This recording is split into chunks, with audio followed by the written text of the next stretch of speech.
ng kadre.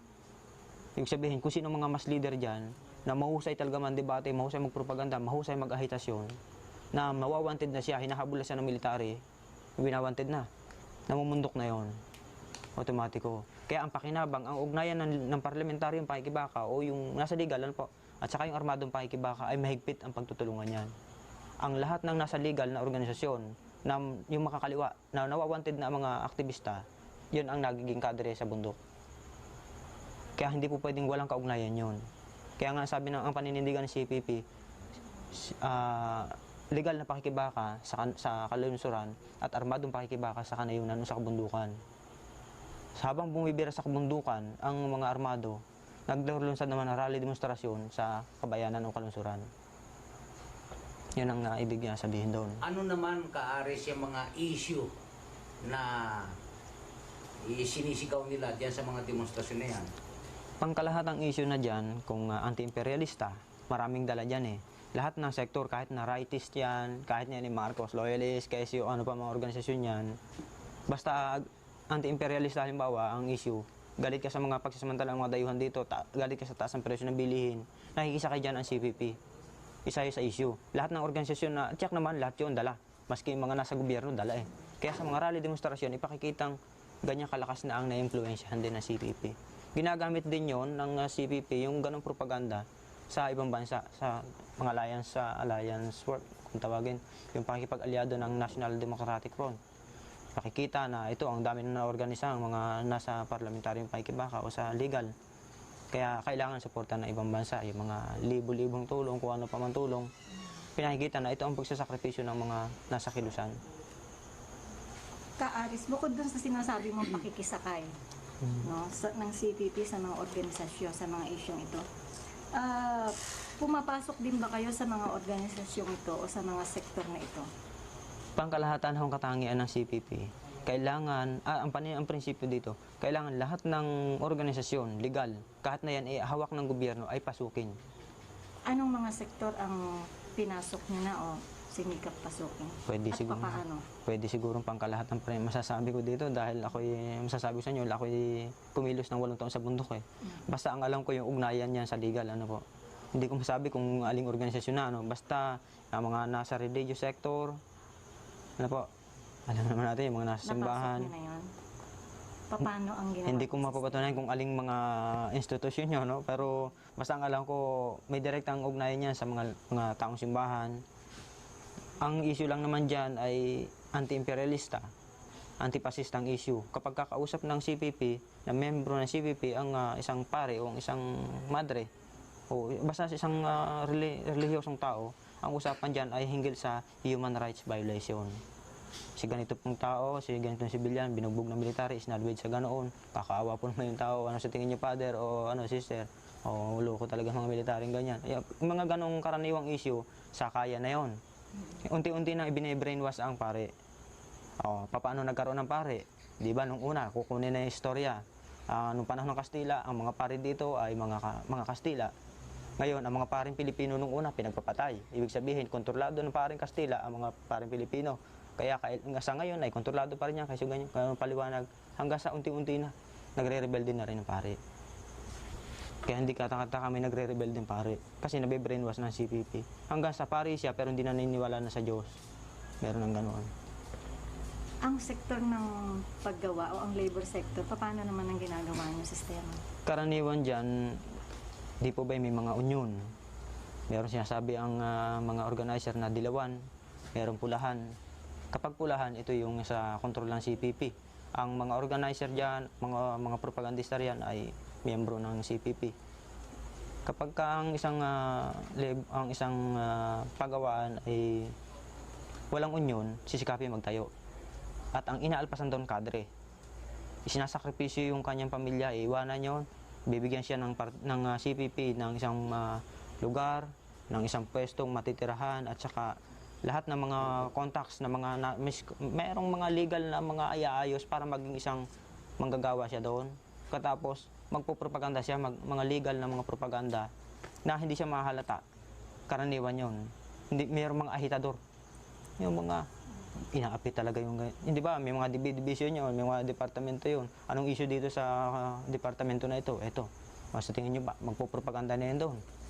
Habang sa unti-unti yung mga nakikita na mamatitino o yung mga progresibo, ibig sabihin yung mga masigasig, pinag-aaralan yun kung sino i-recommenda, tapos i-check yung background niya. Kung okay, iimbitahin siya sa lihim na pulong o teach-in para dalhin sa isang beach o kung saan mang lugar. Makita mo, orientation na yan sa partido. KOP, kursong orientasyon sa partido, pasusumpain na siya sa BKP. Yun. Batayang kursong pampartido hanggang sa maging kasapi na siya ng Partido Komunista. Pagpasok niya doon, iba na ang pananaw niya.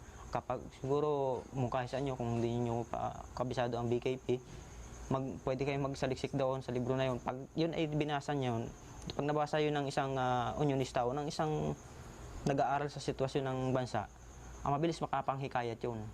Ibig sabihin, kung magtatakda ka siyempre ng layunin, baka ikaw mamulat nun eh. Mabrainwash ka ng babasahin mo. No? Yung BKP, Batayang Kursong Pampartido.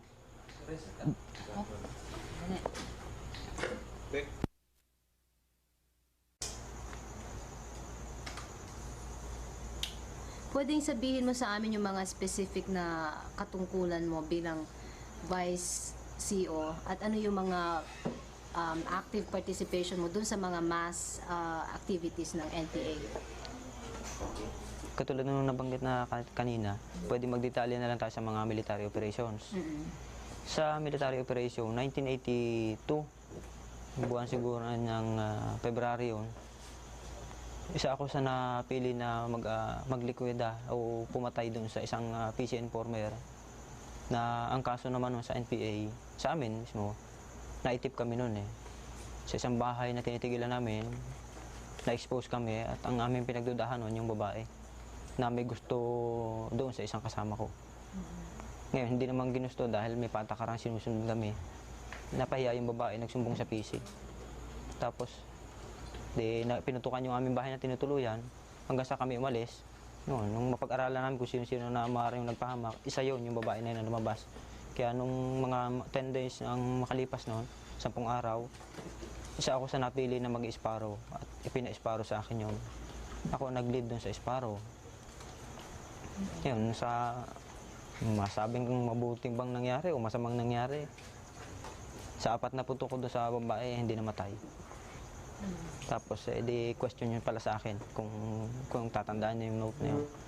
Tapos, doon sa sumunod naman, 1984, nag-Sparrow kami sa Mahihai, Laguna, sa piyestahan noon. Hindi ko lang matandaan kung anong petsa yun eh. Yung isang PC, nakatambay na naka-Armalite, ni-Sparrow namin. May kasama rin akong isang bago pa, mga 15 anyos lang kasama ko. Ni-Sparrow namin, nakaagaw kami ng Armalite. Hindi ko nadala yung ammo pouch o yung bala.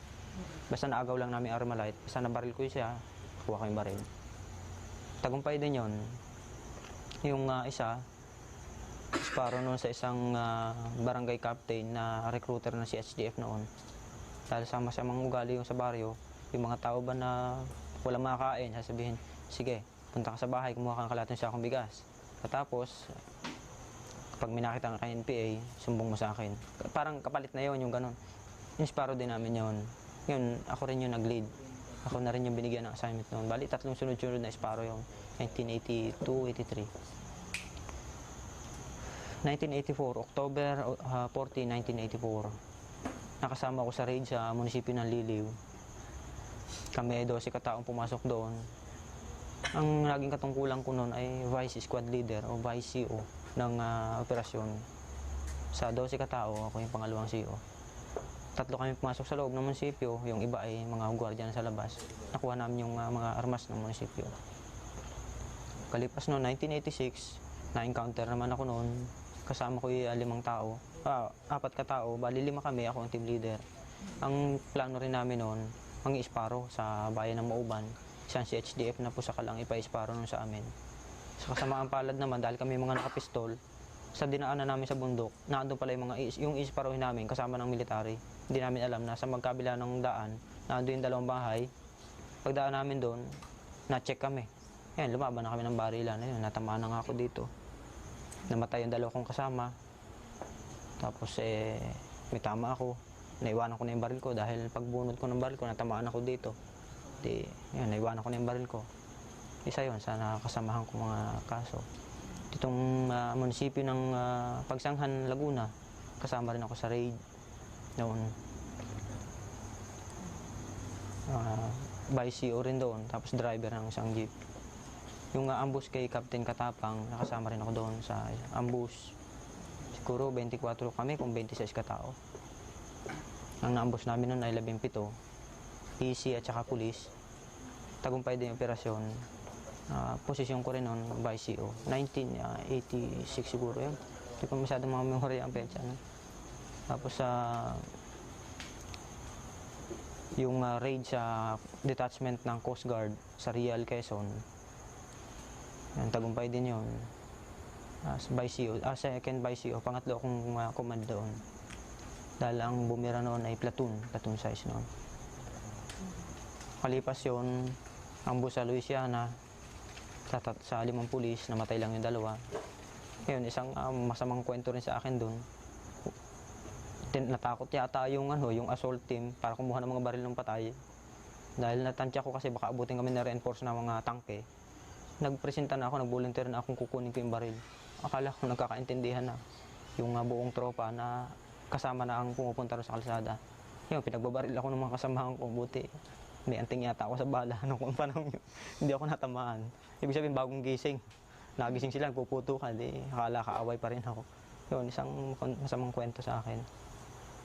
Yung ambush din sa Louisiana noon, yung isang 6x, isang laman, bigo yung operasyon.